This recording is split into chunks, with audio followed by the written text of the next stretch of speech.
Or, masig na ka, ikay mag-concept. Open.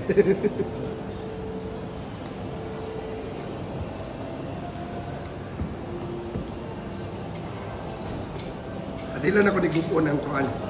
Para ibalik na to niya, basi mag-unboxing kas malay. Okay, so dara nga to ang unit, accessories, and ang atong mismong stick. So dara atong selfie stick. So it's 1.5 meter ang iyang kanan niya.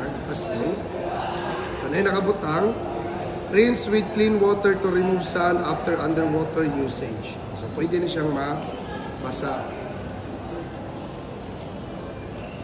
Wala yung itas on.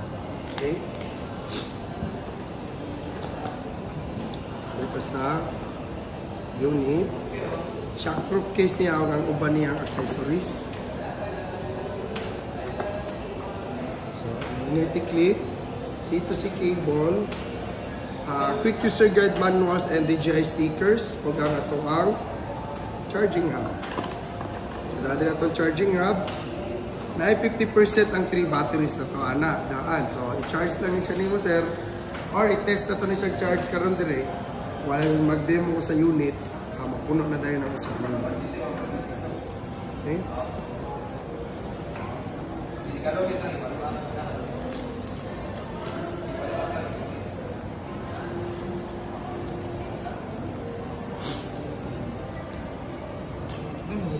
Scratch-free na iyang mga... scratch-free. Kani sir, naara kayo magpalit kani sa online sir. Like ito mga indie filters na ginatawag. Wala na sila. So, doha ka lang. So, natin adhesive nga na yung magnetic clip daan, muna itong pang helmet. Muna itong papilit mo sa helmet. Then, dara ito ang shockproof case. So, muna isod na itong tanan sa box na ito. Okay? So, open ta. Kani test charge na ko nito sa battery.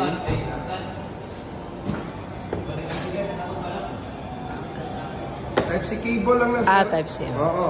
Pero ikaw. Kasi kuyog, nga C2C cable, pero may adapter. Pwede ra gamitan ninyo nag-charger sa inyong cellphone. Pwede ra. Katong adapter sa iPhone, okay ra to siya. Okay, so mag-open ta sa battery na adere. Slide up lang na siya. Slide up. Tara ang battery compartment o ang SD card compartments. So, press. And before mo siya ilak. Make sure nga nakalock. So, dara tayo mong gitandaw ganyan, sir. Tingnan ka, wala ni tabon. So, na siya ay tabon. I-remove lang ito na mo for the demo sa amo ang kuhan. Dayon, shockproof case, open lang ani sir, pero di na siya totally nga ablig yun. Magan lang. Tapos, imo lang nang ihaklap ang unit niya.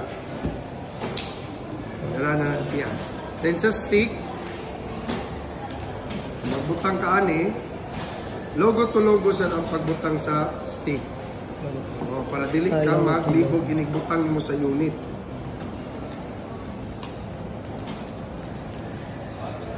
Lock. Okay. So magnetic ni siya, both magnet, then napag na siya ay lock sa kilid. So mo na yung makapalig-on sa iyang lock. Sa magtuwad. Para di siya maibot. So magnet. Push. Saan pagtangtang? Ang pagtanggalan na niya, press both sides sa kilid sa magnetic. Mamove-move na siya. Inig-press ni mo, bira. Okay. So, dara na iyang lock. Aside na, pwede ka maka-portrait gamit ani. Okay. Lock gihapon push. Lock gihapon. I-push gihapon? Yes. Portrait. So, mag-remove. Pwede rin dahil yung short video. Yes. Ano lang. Quick release plate ang tawag na muna. So, anytime pwede ka maka-portrait, pwede ka maka-landscape nga. Di na ka magtanggal ani. Muna kasal. Pero ang GoPro sir, wala na. Wala yung portrait. Mani nakalamang na mo pa rin quick release plate na mga 30 lang dalia. Na ka mag-portrait. Ano din yung ila di ay? Dili na ito katungkuan. Bakit? Ila na lang patindog. Na. Okay. So, ang pag-on, one quick press lang. Sa kilid di ay. Unsa din sa babaw? Ang shutter man niya, picture, video. Kani, power button. Power. So, mubaro ko sa apps.